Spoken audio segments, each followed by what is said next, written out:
बचपन के प्यार हमर काहे भूलइनी गे।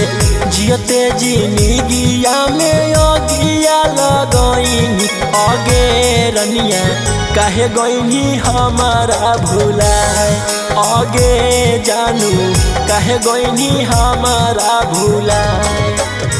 रातों दिन देखो हलियो तोरे सपना मांगे तोरे में बसल हलई हमारो पराना।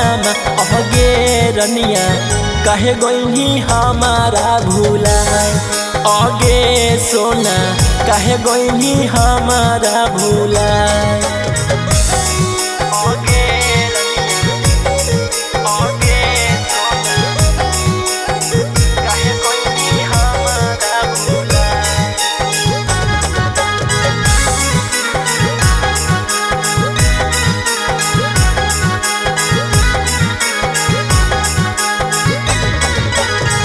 करके तू प्यार जिंदगी जहर बनइनी गे।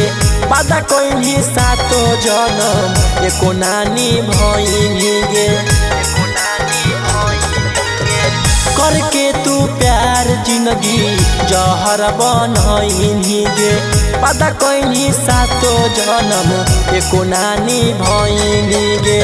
अपने ही हाथ खिलाई के जहरा भागे मंगिया में ले लेनी छौड़ी से नूरावा। अगे रनिया काहे गइनी हमारा भुलाए।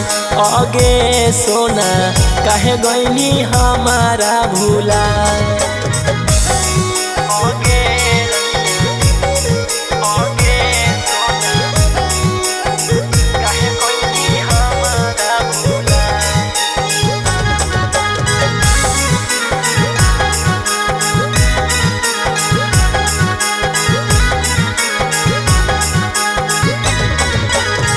मीठी मीठी बोली के हमारा लुभाइनी गे। हो प्यार की तू हमारा सिखइनी गे। मीठी मीठी बोली के हमारा लुभाइनी गे। हो प्यार की तू हमारा सिखइनी गे। जन सोना कही के रोज करो हनी फोन मांगे तोरा बिना ना लागई रउसन के मनमा। अगे रनिया काहे गइनी हमारा भुलाए। अगे सोना काहे गइनी हमारा भुलाए।